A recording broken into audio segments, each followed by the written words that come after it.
العلم هو النور الهادي والمفتاح لكل الخير من يرد الله به خيرا.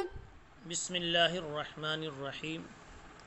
اللہم صلی وسلم وبارک علی سیدنا و نبینا و مولانا محمد وآلہ وصحبہ اجمعین. اما بعد. باب ما جاء فی النہی عن الشرب قائما.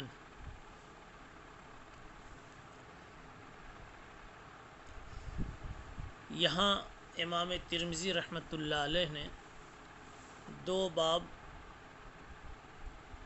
ایک دوسرے کے معارض ذکر فرمایا ہے. ایک ہی مسئلے سے متعلق دو باب ذکر فرمایا ہے. دوسرا باب نیچے ہے، آپ دیکھیے درمیان میں، باب ما جاء فی الرخصۃ فی الشرب قائما. پہلے باب کا حاصل تھا کھڑے ہو کر پانی پینے کی ممانعت کا بیان، اور اس دوسرے باب کا حاصل ہے کھڑے ہو کر پانی پینے کی رخصت کا بیان. آپ اسکرین پر پہلی اور آخری سطر کو دیکھیے، دونوں باب آپ کو نظر آئیں گے. کھانے پینے کے آداب کے سلسلے میں یہ دونوں باب منعقد فرمائے گئے ہیں. پہلے باب سے معلوم ہوتا ہے کہ کھڑے ہو کر پانی پینا ممنوع ہے، اور دوسرے باب سے یہ معلوم ہوتا ہے کہ اس کی اجازت ہے.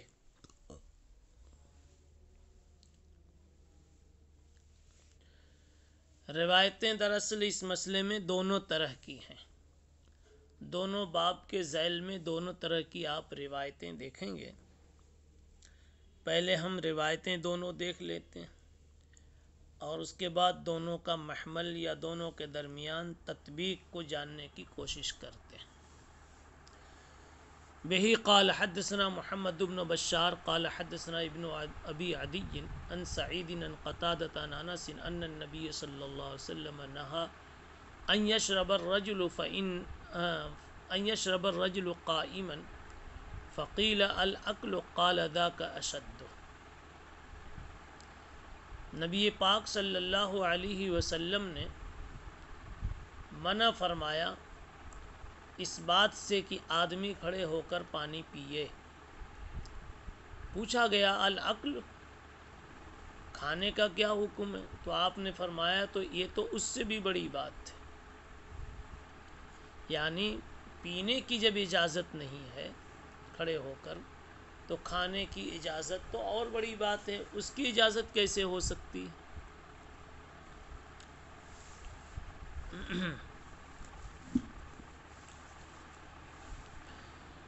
یہ حدیث حسن ہے، صحیح.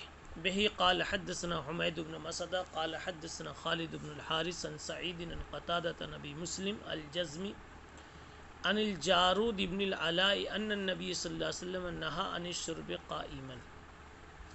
اس میں بھی یہی مضمون ہے کہ کھڑے ہو کر پینے سے منع فرمایا.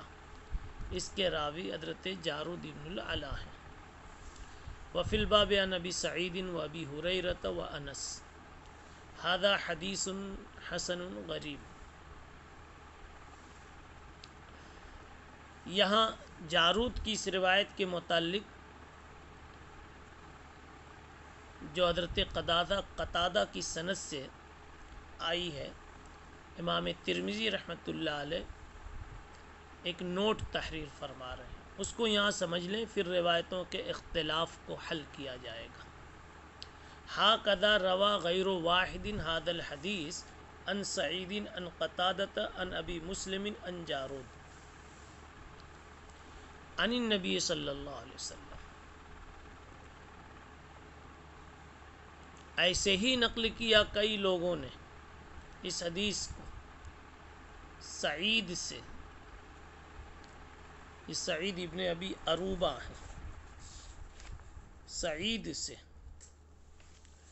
اور انہوں نے قتادہ سے، انہوں نے ابو مسلم سے، انہوں نے جارود سے، اور انہوں نے نبی پاک صلی اللہ علیہ وسلم سے.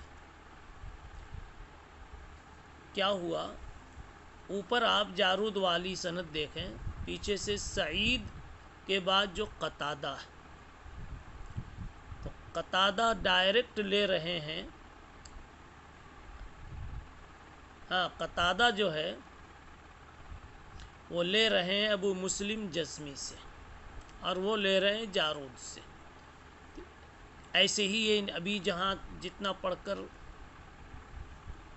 ہم رکے ہوئے ہیں اس میں بھی آپ دیکھ رہے ہیں کہ قتادہ لے رہے ہیں ابو مسلم سے اور وہ لے رہے ہیں جارود سے۔ گویا قتادہ اور ابو مسلم کے درمیان کوئی واسطہ نہیں ہے، لیکن اگلی سطر سے امام ترمذی فرماتے ہیں وَرُوِيَ عَنْ قَتَادَةَ عَنْ یزید ابن عبداللہ ابن الشخیر عن ابی مسلم عن الجارود۔ اس میں فرمایا کہ قتادہ اور ابو مسلم کے بیچ میں یزید ابن عبداللہ ابن شخیر کا واسطہ ہے۔ اب جو یہ واسطہ ہے تو امام ترمذی رحمۃ اللہ علیہ بتانا یہ چاہتے ہیں کہ قتادہ کبھی تو بالواسطہ ابو مسلم سے روایت کو پیش کرتے اور کبھی بلا واسطہ پیش کرتے۔ بعض روایتوں میں جب واسطہ موجود ہے تو آپ سمجھ جائیں کہ قتادہ نے کسی واسطے ہی سے اس کو سنا ہے، مگر روایتاً اس کو حذف کر دیا کرتے ہیں۔ حضرت گنگوئی فرماتے ہیں کہ ممکن ہے کہ مصنف نے اس روایت کو اور اس تنبیہ کو ذکر کر کے یہ بتلایا ہو کہ قتادہ ایک مدلس راوی ہے، اور دوسری روایتوں میں قتادہ اور ابو مسلم کے درمیان جب واسطہ ثابت ہو گیا تو یہاں نہا عن الشرب قائمن والی روایت میں بھی قتادہ نے تدلیس کی ہوگی اور واسطے کو ادب کر دیا ہوگا، یعنی کہ جو روایت اوپر آئی قتادہ نے جو نقل کیا ہے تو اس کا واسطہ محذوف مان لیا جاوے۔ الغرض امام ترمذی رحمۃ اللہ علیہ بتانا چاہتے ہیں کہ قتادہ جو ہے وہ کبھی کبھی تدلیس کرتے ہیں اور راویوں کو حذف کر دیتے ہیں، بات مکمل ہو گئی۔ اور جارود ابن معلّہ انہی کو کہا جاتا ہے جارود ابن العلا، لیکن صحیح جارود ابن المعلّہ ہے، نہ کہ جارود ابن العلا۔ روایت جو بھی آئی اس میں ایک آخر میں جو روایت آئی تھی اس میں ایک لفظ ضالۃ المسلم حرق النار، ایک روایت میں قتادہ نے یزید ابن عبداللہ ابن شخیر کا واسطہ لگا کر ابو مسلم سے یہ روایت پیش کی کہ مومن کا گم شدہ مال جہنم کا انگارہ ہوتا ہے، یعنی کوئی اپنے بھائی کا کوئی لقطہ پا جائے، کوئی گمشدہ مال پا جاوے اور اس کو استعمال کر لے تو یہ چیز اس کے لیے جہنم کی آگ اور جہنم کی لپٹ کے درجے میں ہوگی، یعنی کہ اس کی وجہ سے جہنم میں اس کو جلنا پڑے گا، اس لیے کہ مال حرام ہوا۔ اور مال حرام کے بارے میں فرمایا گیا انما یاکلون فی بطونہم نارا۔ یہ تو اس ضمنی آئی ہوئی روایت کی تشریح ہو گئی۔ اب بات جو اصل چل رہی تھی کہ کھڑے ہو کر پانی پینا کیسا ہے، تو اس پہلے باب کی دونوں روایتوں سے یہ بات سمجھ میں آئی کہ کھڑے ہو کر پانی پینا ممنوع ہے۔ اب یہ دوسرا باب دیکھیے، باب ما جاء فی الرخصۃ فی الشرب قائما، کھڑے ہو کر پینے کی اجازت کا بیان۔ بہ قال حدثنا ابو السائب سلم بن جنادة بن سلم الکوفی قال حدثنا حفص بن غیاث عن عبید اللہ ابن عمر عن نافع عن ابن عمر قال كنا نأكل على عهد رسول الله صلی اللہ علیہ وسلم ونحن نمشي ونشرب ونحن قیام۔ نبی کریم صلی اللہ علیہ وسلم نے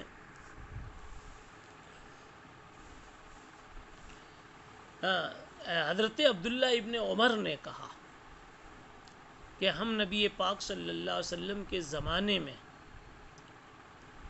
کھاتے پیتے ہوتے تھے جبکہ ہم چلتے تھے، ہم کھا لیا کرتے تھے جبکہ ہم چلتے ہوتے، اور پی لیا کرتے جبکہ ہم کھڑے ہوتے تھے۔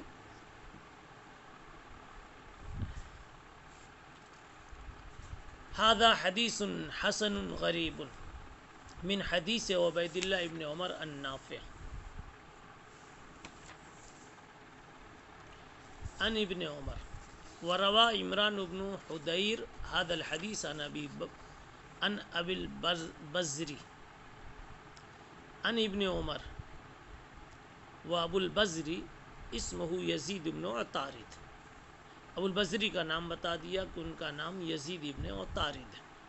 به قال حدثنا احمد بن منی قال حدثنا حشیم قال حدثنا عاصم الاحول ومغیرۃ عن الشعبی عن ابن عباس ان النبی صلی اللہ علیہ وسلم شرب من زمزم وهو قائم، نبی پاک صلی اللہ علیہ وسلم نے زمزم کا پانی پیا جبکہ آپ کھڑے تھے۔ اس باب میں حضرت علی، سعد، عبداللہ ابن عمرو، عائشہ رضی اللہ تعالی عنہم سے بھی روایتیں ہیں، اور یہ حدیث حسن ہے، صحیح ہے۔ بہی قال حدثنا قتیبہ قال حدثنا محمد بن جعفر عن حسین المعلم عن عمرو بن شعیب عن ابیہ عن جدہ قال رأیت رسول اللہ صلی اللہ علیہ وسلم یشرب قائما وقاعدا، میں نے رسول اللہ صلی اللہ علیہ وسلم کو دیکھا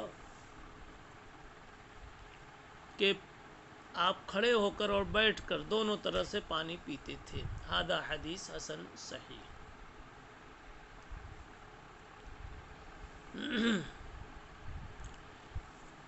اب دو باتیں ہم کو سمجھنی ہے، ایک تو دونوں طرح کی جو روایت ہے تو دونوں کا محمل کیا ہے یا تطبیق کی شکل کیا ہے۔ نوع اول کہ کھڑے ہو کر پانی پینا مکروہ ہے، نوع ثانی کہ کھڑے ہو کر پانی پینا ثابت ہے، اس کی اجازت ہے۔ اب دونوں باتوں کو کس طرح سے تسلیم کریں، کیا تطبیق ہوگی؟ تو شراح حدیث نے اس کی کئی توجیحات فرمائی۔ پہلی بات تو یہ کہی کہ اس میں ترجیح سے کام لیا جائے، اور احادیث جواز راجح ہیں احادیث نہی کے مقابلے میں، یہ قول کیا ہے ابن الاسرم نے۔ دوسرا قول نسخ کا ہے کہ احادیث نہی منسوخ ہیں اور احادیث جواز ناسخ ہے، یہ خلفائے راشدین اور کئی صحابہ و تابعین سے منقول ہے۔ علامہ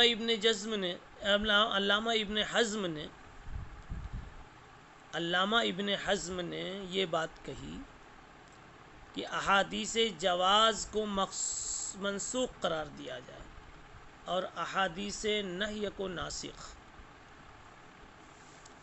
گویا ایک راستہ ترجیح کا ہوا اور دوسرا راستہ یہ نسخ کا ہوا، اور ان میں تطبیق کا تیسرا راستہ تاویل لگا۔ تاویل اس طرح کر لی جائے کہ جن روایات میں کھڑے ہو کر پینے سے منع کیا گیا ہے، مراد اس سے مشی ہے، یعنی چلتے پھرتے کھانا پینا منع ہے، کھڑے ہو کر پینا منع نہیں ہے۔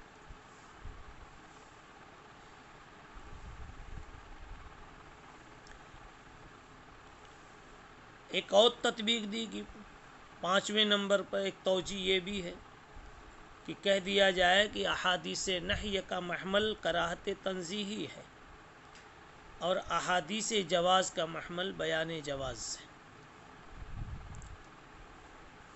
یعنی اگر کھڑے ہو کے پیا تو جائز ہے، زیادہ سے زیادہ یہ ہے خلاف اولا ہے، مکروہ تنزیہی ہے۔ علامہ خطابی، ابن بطال وغیرہ اسی کے قائل ہیں۔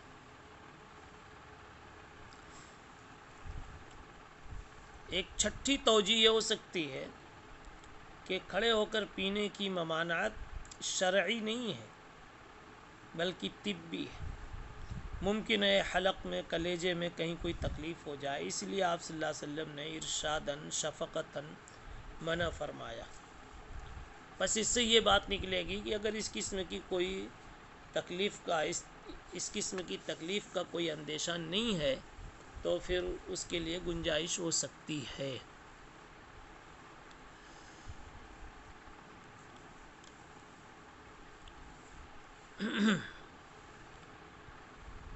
اب ایک مسئلہ رہ جاتا ہے. روایت میں آیا کہ آپ صلی اللہ علیہ وسلم نے زمزم کا پانی کھڑے ہو کر پیا. آپ صلی اللہ علیہ وسلم نے زمزم کا پانی کھڑے ہو کر کیوں استعمال کیا؟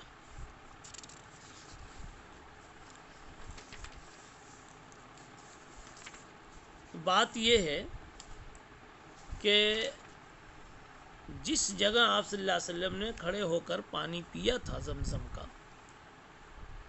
تو ایک قول یہ ہے کہ وہاں کوئی بیٹھنے کی جگہ نہیں تھی، اس لیے آپ نے کھڑے ہو کر پی لیا. دوسرا قول یہ ہے کہ حج کے موقع پر سب کو یہ بتانا تھا کہ یہ بھی زمزم کا پینا بھی حج کی سنتوں میں ہے، اس لیے کھڑے ہو کر کے دکھانے کے لیے آپ نے پی لیا. یعنی یہ نہیں بتانا تھا کھڑے ہو کر پینا سنت ہے، یہ بتانا تھا کہ یہ پینا زمزم کا سنن حج میں سے.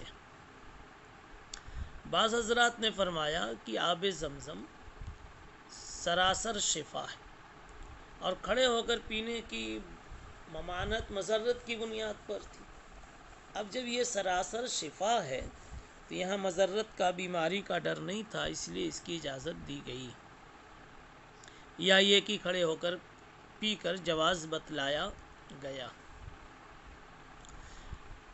بعض حضرات نے یہ جواب دیا ہے، چوتھا جواب، کہ زمزم کا پانی برکت والا پانی، اس لیے کھڑے ہو کر پیا تاکہ پورے بدن میں اچھی طرح سے اور جلدی سے پہنچ جائے، تاکہ پورے بدن کو اس کی برکت نصیب ہو جائے. اور اسی سے جوڑ کر بعض علماء نے یہی حکمت بتائی ہے وضو کے بچے ہوئے پانی کے پینے کے سلسلے میں، کہ یہ دونوں پانی بہرحال بابرکت ہے. یہ توجیحات ہیں، تطبیقات ہیں دونوں بابوں کی روایات کے سلسلے میں. سبحان اللہ بحمدہ، سبحان اللہ العظیم. السلام عليكم. لا تنسوا الاعجاب بالفيديو والاشتراك في القناة تشجيعا لنا لنستمر بنشر المزيد إن شاء الله.